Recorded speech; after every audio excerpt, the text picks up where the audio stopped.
AITA for dating my girlfriend's stepsister after she used polyamory to see her ex? I, a 30-year-old man, had been with Megan, a 27-year-old woman, for almost 4 years. We had been living together for 2 years in a small downtown apartment. Nothing fancy, but it was our place. You see, we were talking about buying a house next year, and everything seemed solid. I really thought she was the one. I was even looking at rings when she was not around. Yes, I know. What an idiot. Then last month, she hit me with something completely crazy that changed everything. We were having a late dinner on a Thursday night. I had just gotten home from a long shift at work, and she had ordered a pizza without even setting the table. She had been acting weird all week, always on her phone, smiling at messages, and then hiding the screen when I walked by. I had noticed, but I did not say anything. After a few bites, she cleared her throat and put down her phone. She had this serious look like she had rehearsed her speech. That is when she dropped the news on me. She had been thinking a lot and realized she was polyamorous. The bite of pizza got stuck in my throat. I stared at her while she gave me a whole speech about how monogamy was a social construct and that she had been repressing her true nature for years. According to her, she needed the freedom to explore connections with other people, but that did not mean she loved me any less. Throughout her whole speech, her eyes kept darting back to her phone, as if she were waiting for an important message. I knew there was someone else. Guys do not get this kind of speech for no reason. Is there someone else? I asked. She looked offended. This isn't about a specific person, it's about my authentic self. Bullshit, who is it? After beating around the bush for a few minutes, she finally admitted. Well, Jason and I have started talking again. Jason, her ex. So if I understand correctly, I said, you're talking to your ex behind my back and now suddenly you're polyamorous. We're reconnecting as friends, she insisted. But yes, there might be feelings I want to explore. That doesn't mean I love you any less. When I pointed out that she was basically asking for my permission to be with her ex, she got defensive, saying I was reducing something beautiful to something vulgar and that I could explore other connections too if I wanted. Yeah, sure. It was not a matter of having options. It was just her wanting to be with Jason while keeping me as a safety net. And what if I refuse all this? I asked. She sat up straighter in her chair. Then you're choosing to limit my personal growth and my autonomy. I'm doing this with or without your approval, Adam. I was just hoping you would be evolved enough to grow with me. Basically, either I accept her being with another man, or she dumps me. Great choice. That night, I slept on the couch because I could not stand being next to her anymore. I spent the night rethinking the last 4 years, the money saved for the ring, the fact that I had helped her pay off her student loans twice, that I had moved to this city for her job. I barely slept. I thought back to all the signs I had ignored. Her phone passcode changing, girls' nights out, ending late, the new clothes she was buying, the classics of infidelity, but dressed up in a nice pseudo-philosophical veneer. The next morning, I told Megan I needed time to digest this transition. She smiled, delighted, saying she was glad I was making an effort to understand her journey, as if I deserved a medal for not leaving her on the spot. I had planned to just break up, but then I remembered someone. Violet, Megan's half-sister. Megan and Violet share the same father, but not the same mother. They had not spoken to each other in almost 3 years. There are major differences between them, much deeper than simple sisterly drama. Back when Violet's mother was battling cancer, Megan had made everything about herself. She avoided hospital visits under the pretext that it was too depressing, then posted on social media about how hard the situation was for her. The breaking point came at the funeral. Violet had prepared a touching eulogy, but Megan had convinced their father to let her speak first. She turned it into a real spectacle with a poem she had clearly written that very morning, stealing the spotlight from Violet on the worst day of her life. Then, instead of supporting her family, Megan had disappeared with friends, saying she had to manage her grief. Violet never forgave her for that display of selfishness. I had always liked Violet. Every time we crossed paths at family gatherings, we got along well. She was smart, funny, and composed, the exact opposite of Megan. So, while Megan was going out on her first official date with Jason, I found Violet on Instagram. Her profile said she had gotten divorced last year. I sent her a message asking if she wanted to grab coffee one of these days, saying I needed some family advice. She replied quickly, obviously surprised to hear from me. Yeah, It was probably a bit messed up to think directly of the sister, but Megan had literally just blown up our 4-year relationship to be with her ex. I was not in a rational state of mind, and honestly, a small part of me was already thinking about Megan's reaction if I started dating someone else, especially if that someone was Violet. Looking back, I know I could have done things differently. I could have just broken up, taken the hit, and moved on. But no, she wanted to explore connections. Very well. I too had a connection to explore. And that is how it all started. Violet arrived at the coffee shop, much more composed than me. She exuded a quiet confidence, the absolute opposite of Megan's constant chaos.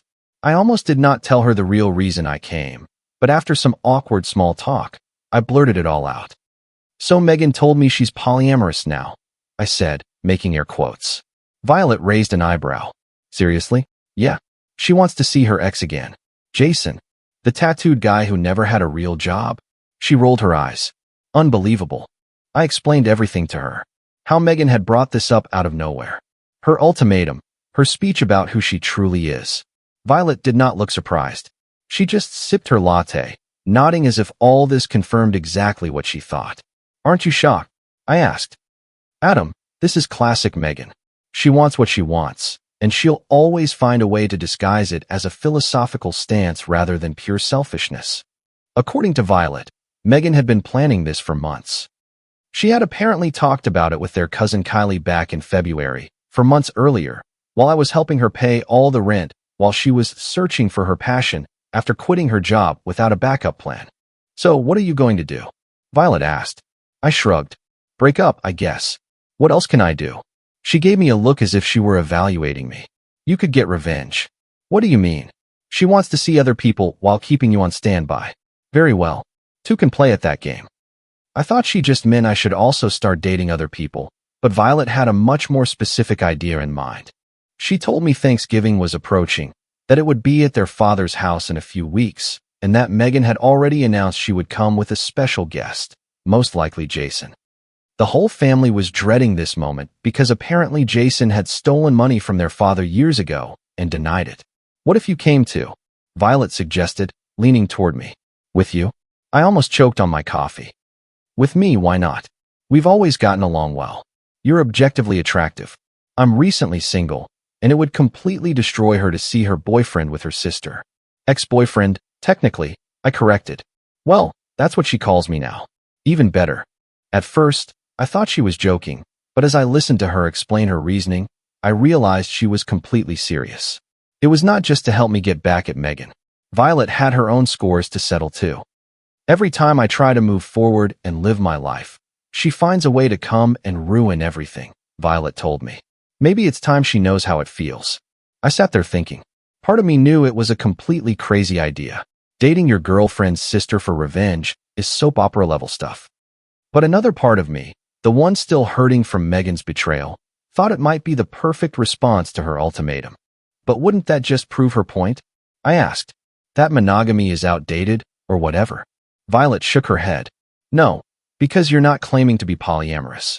You're simply moving on to someone who truly respects you. It's different. I thought about it some more. Your dad is going to flip out. Dad knows how Megan is. He'll be shocked at first, but he'll get over it. Plus, he likes you. This is crazy, I said, but I was already warming up to the idea. Crazier than your girlfriend suddenly deciding she's polyamorous just so she can be with her ex with your blessing? She had a point. We ended up talking for hours. What had started as a revenge plan turned into a real conversation. I learned more about Violet in a few hours than I had in all the years I knew her through Megan. She told me about her divorce. Her ex had had an affair with a coworker. She told me about her job as a pediatric nurse and her plan to go back to school to get a master's degree. I told her about my work, my family in Ohio, my dream of opening my own business one day. Walking home, I was torn. Part of me was excited to get to know Violet better. Another part felt guilty, as if I were doing something wrong. But then I remembered Megan's face when she told me she was going to see Jason again, whether I liked it or not. The way she had planned all this for months behind my back, the ultimatum. She had changed the rules without asking my opinion. So now, I was just playing by these new rules. Meanwhile, Megan had no idea what was brewing. When I got home that evening, she was getting ready for another date with Jason. She was wearing a dress I had given her for our anniversary. "How do I look?" she asked, twirling. "Perfect," I replied in a flat tone. "I'm having dinner with a friend tonight, so don't wait up for me." She looked surprised. I had spent the last few weeks moping around the apartment since her big reveal. "Oh, that's good. Who are you seeing?" "Just someone from work," I lied. "I figured I'd take your advice and be more social." She smiled, looking proud of herself as if she had liberated me. "That's great, Adam. You see, opening our relationship is going to be beneficial for both of us." If only she knew who I was really having dinner with the next night. But she would find out soon enough, and I had a feeling her enthusiasm for open relationships was going to be seriously tested. The next day, Violet and I went for a hike. I told Megan I was going out with coworkers. She did not even look up from her phone as I left, probably texting Jason about their date. Meeting up with Violet was weirdly not weird. She showed up in actual hiking clothes, not like Megan, who would have worn a cute but impractical outfit just for Instagram photos. She had a real backpack, water, and snacks, and she was ready. The hike was awesome. Violet did not need to stop every 5 minutes to take selfies. She brought real trail mix, not just fruit nicely arranged in a special box for photos. She kept pace with me on the uphill climbs and never complained. After that day, things moved really fast. We started seeing each other whenever Megan was out with Jason, which meant almost every evening and weekend. The contrast between the two sisters was striking. Violet was direct, honest, and played no games. When she said she would call, she called. When something upset her, she just said it instead of giving me the silent treatment and waiting for me to guess. It was like dating an adult, a real one, for the first time. After 3 weeks of this double life, I decided it was time to start moving my stuff out. Not all at once. That would have tipped Megan off. But little by little, a few shirts here, some books there. I told Megan I was decluttering as part of my emotional growth. She loved that, convinced I was finally embracing her polyamorous lifestyle. "I'm so proud of you for accepting change," she told me one night, noticing that half my closet was empty. That's personal evolution. In reality, what it meant was that I was moving most of my things to Violet's place. We were not officially living together. That would be too fast, but I was spending more nights at her place than at Megan's. I told Megan I needed space to think about our relationship changes. She was so absorbed with Jason that she barely noticed a thing. Then Thanksgiving Day arrived. Violet and I had agreed that I should come to her father's house separately, first so she could arrive before me and establish her presence, and also because we might need 2 cars if everything blew up. Megan had no idea I was coming. She thought I was spending the holiday alone at the apartment. That morning, she had texted me, "Thinking of you today. Enjoy your quiet day." I did not reply. I was too busy picking out a shirt that Violet said she found attractive. Yes, I was nervous as hell. Not just at the idea of confronting Megan, but also meeting Violet's family as her boyfriend and no longer as Megan's. Great atmosphere. I arrived about 30 minutes after Violet. My hands were sweaty when I rang the doorbell, holding a bottle of wine as a gift. Violet's father opened the door, surprised but not displeased to see me. "Adam, what are you doing here?" Come in, come in." I walked in, scanning the room for Megan.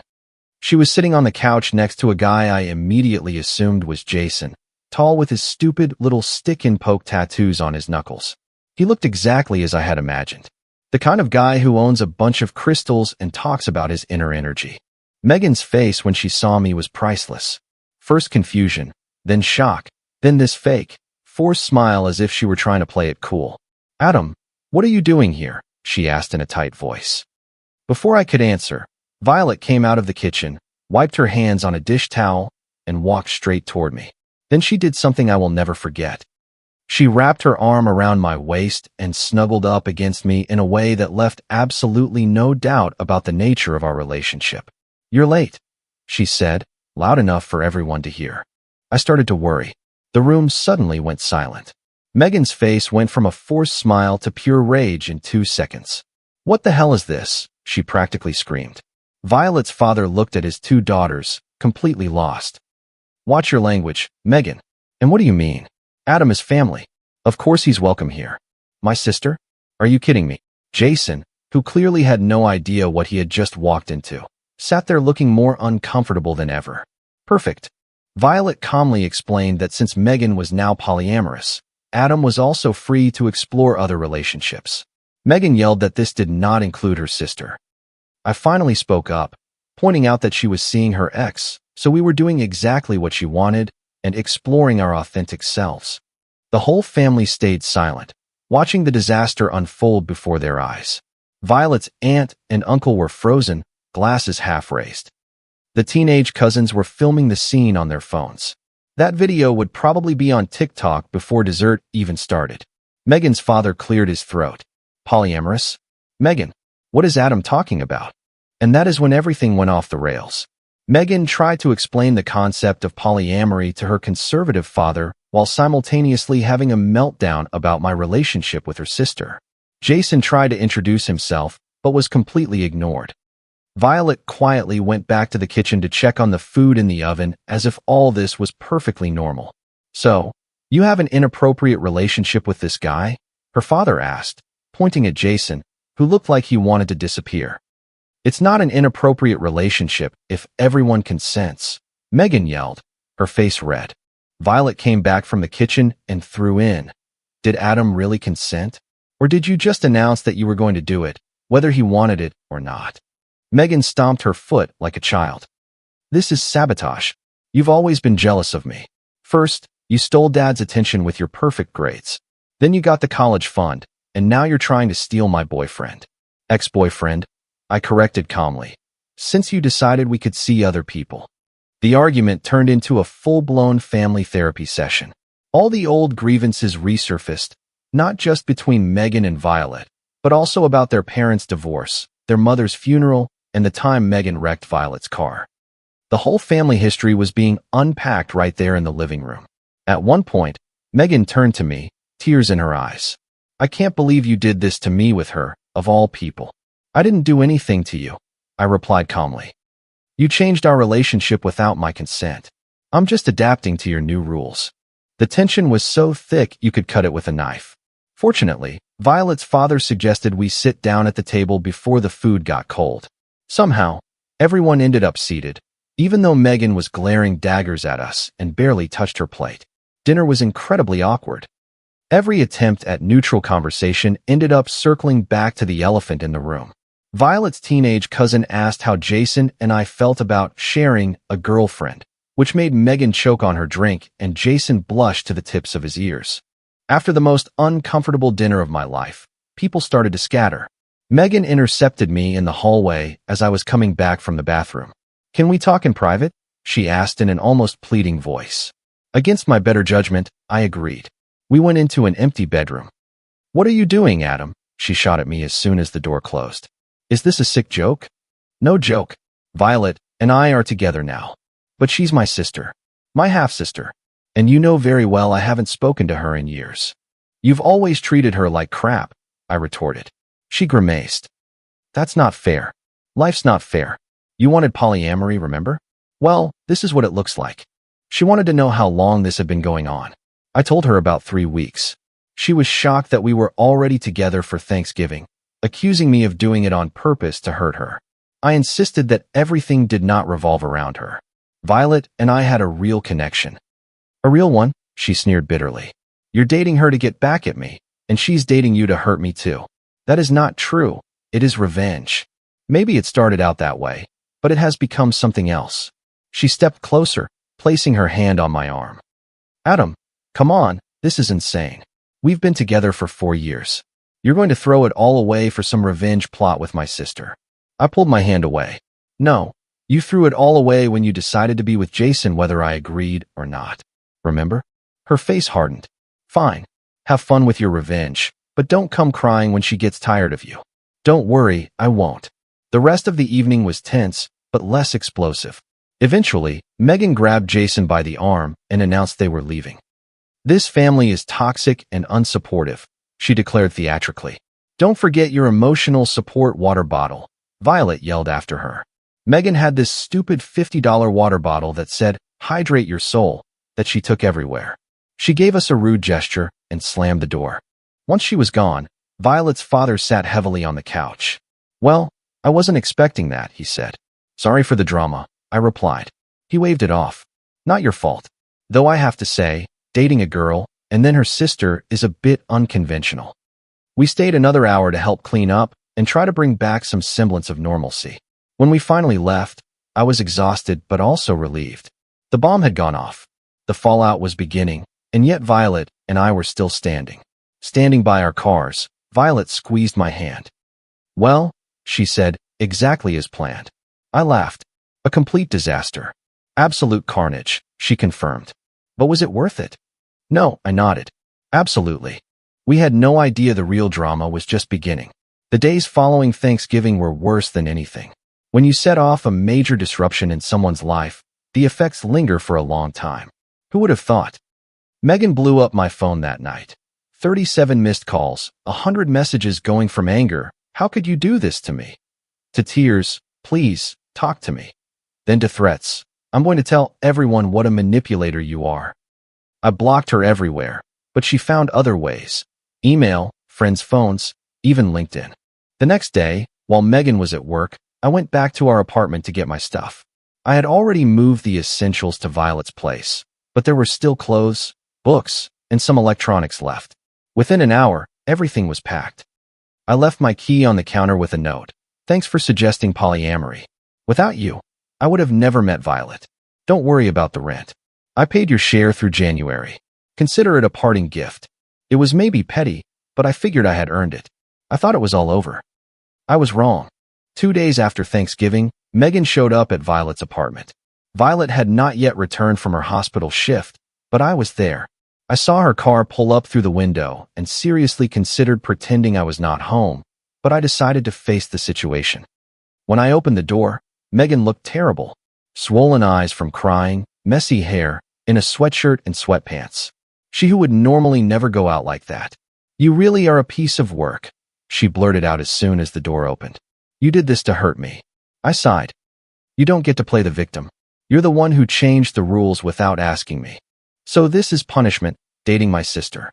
"No, it's just me moving on." "You wanted polyamory?" "I wanted you. And when I couldn't have you to myself, I found someone who wanted me to herself." "This isn't over," she said before leaving. As she walked to her car, she turned back. "You'll regret this.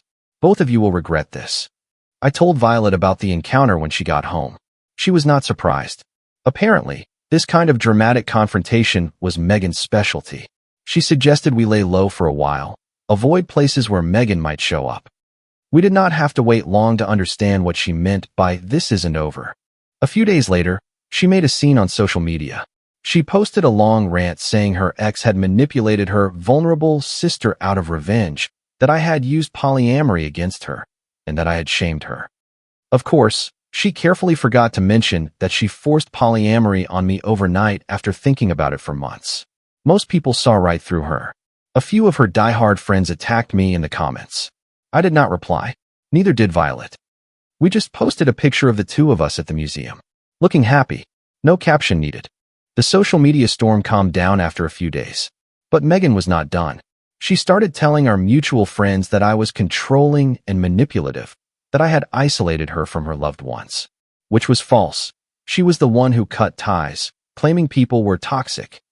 She also claimed I was turning Violet against her, as if Violet needed help with that after years of putting up with her behavior. Some people believed it. People I thought knew me better sent me concerned messages wanting to hear my side of the story. As if dating someone's sister after a trust was broken was worse than the broken trust itself. I did not bother defending myself. The ones who mattered knew the truth. The others could think whatever they wanted. 2 weeks after Thanksgiving, Violet got a call from her cousin Kylie. Apparently, Jason was seeing at least 2 other girls at the same time. He was dating Megan. His version of polyamory was even more evolved than hers. "Do we tell her?" Violet asked. "Not our circus, not our monkeys," I replied. But Megan found out on her own. Jason posted pictures with another girl without even trying to hide anything. Megan completely lost it in the comments, saying they had agreed on ethical communication and that he was doing polyamory wrong. The total irony escaped her. Watching her have a meltdown online was like watching someone discover that water is wet. No kidding. The guy who was unfaithful to all his exes was unfaithful too, even in a polyamorous relationship. The only surprising thing was how surprised she seemed to be. As for Violet and me, everything was going great. I know, It probably sounds weird to hear given how our story started, but once the revenge motivation faded, we realized we actually worked really well together. She was straightforward, did not play games, and treated me like a real partner, not an accessory to her life. A month after Thanksgiving, we were lying in bed watching a movie when my phone buzzed. An email from Megan from yet another new address I had not blocked yet. "Are you going to read it?" Violet asked. I sighed and opened the message. It was long. Entire paragraphs where she said she made a terrible mistake, that Jason made her feel true betrayal, that she realized monogamy was her authentic truth, and that she would forgive me if I left Violet and came back to her. I showed it to Violet. She read it in silence, then burst out laughing. My God, she is so predictable. First she wants freedom, then as soon as she gets burned, she wants security. What do I reply to her? I asked. Violet got a mischievous smile. Nothing. Or we could send a joint reply, just a picture of us in front of our new apartment with the caption, "Thanks for introducing us. Best decision you ever made." We did not do it. No point in waving a red flag. But it felt good to laugh about it. This whole ordeal made me realize how unhappy I had been with Megan for a long time. Not just because of the polyamory, that was just the last straw, but because of all those little things, the way she made me feel inadequate, the constant comparisons to her exes, the way she brushed off my interests, the emotional manipulation. With Violet, I felt like myself, not some watered-down version of myself I thought I had to be to please her. Just me, and apparently she liked that guy. Then came the apartment wars. I was spending most of my nights at Violet's, but technically I was still on the lease with Megan until January. She used that as an excuse to make my life difficult. She changed the Netflix password. She accidentally broke my gaming headset that I had left behind. Threw away mail with my name on it. Petty things, but annoying. I did not worry too much about it. I had already taken out everything that mattered, until she took it up a notch. She contacted my mother. One evening, my mom called me, worried. "Adam, is everything okay?" Megan called me crying. She said, "You're involved in some kind of unusual lifestyle." I almost choked. "What?" She told me you were seeing multiple women and that it was some kind of weird commune. "She's worried about you." I had to explain everything to her. How Megan had wanted to see other people, how I had started dating Violet, and how Megan was now playing the victim. My mom was silent for a long time. "So if I understand correctly, Megan wanted to see someone else, and when you left her to date her sister, she's the one who is furious." Very accurate summary. Yes. "And Violet, does she treat you well?" "Really well. We're happy." Another silence. "Very well. Bring her to dinner on Sunday. I want to meet this girl who apparently is better than the one you were planning to propose to." That was my mom. Pragmatic to the end. Sunday dinner went surprisingly well. My parents immediately liked Violet, probably because she asked them questions about themselves instead of talking about herself nonstop like Megan did. By dessert, my mom was already showing her family photo albums and my dad was telling his lame jokes, which Violet laughed at politely. As we were leaving, my mom pulled me aside. "She's better for you." I always found Megan to be a bit much. Coming from my diplomatic mother, that was practically a declaration of war. I thought the drama was finally coming to an end. Megan had been strangely quiet on social media, no more posts about betrayal, no more public complaining. I should have guessed that this calm was hiding something. Last week, I got a text from a mutual friend. "Heads up, Megan is on her way to your office. She looks furious." I called security to warn them, but she had already managed to get through, claiming she was bringing a surprise lunch. And there she was, standing in the doorway of my department, holding a large envelope. "We need to talk," she announced, loud enough for my whole team to turn around. I took her to the break room for damage control. "What are you doing here?" She slammed the envelope on the table. "You need to see this." Inside were printouts of text messages between Violet and her cousin Kylie dated from the week I had first contacted Violet. Sentences like, "This is the perfect revenge. He has no idea he's just a pawn." Screenshots where Violet seemed to be saying she was using me to get back at Megan. "She's manipulating you," Megan said, watching for my reaction. This whole thing was a plan from the start. She doesn't care about you. I stared at the messages, my heart sinking. They looked real. The timestamps matched the period when Violet and I had started talking. "How did you get these?" I asked. Kylie felt guilty. "She sent them to me last night." Something was off. Kylie and Megan almost never spoke. And those messages, they were not Violet's style. Too theatrical, too cartoonishly vindictive. I need to talk to Violet about this, I finally said. Megan's face lit up in triumph. Sure, do that. And when you see that I'm right, you know where to find me. She left, convinced she had destroyed my relationship. I stood there for a moment staring at the messages before calling Violet. Can you meet me for lunch? Something happened. An hour later, we were sitting in a coffee shop near my office. I handed her the messages without a word. She read them, her expression going from confusion to anger. These messages are fake, she said immediately. I never wrote that. They look real, though. Adam, look at the dates. May 16th. I was at a medical conference in Phoenix all week. My entire department was there. Check my Instagram if you want. I took out my phone. Sure enough, there were pictures from Phoenix on those dates. Selfies in the hotel room, a convention badge, a group dinner with colleagues. And this message from the 17th, it's dated at 2 p.m. I was literally on stage giving a presentation. There's a video. She opened the convention website on her phone and found the recorded sessions. There she was, giving a 45-minute lecture on pediatric care protocols with the time clearly visible. Megan fabricated all of this. Poorly too, she said. I felt an immense sense of relief followed by a dull anger.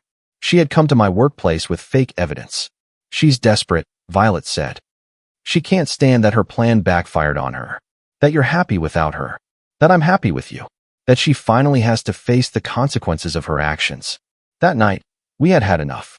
The little games had to stop. We went together to Megan's apartment. She opened the door, looking satisfied, probably convinced I had come crawling back.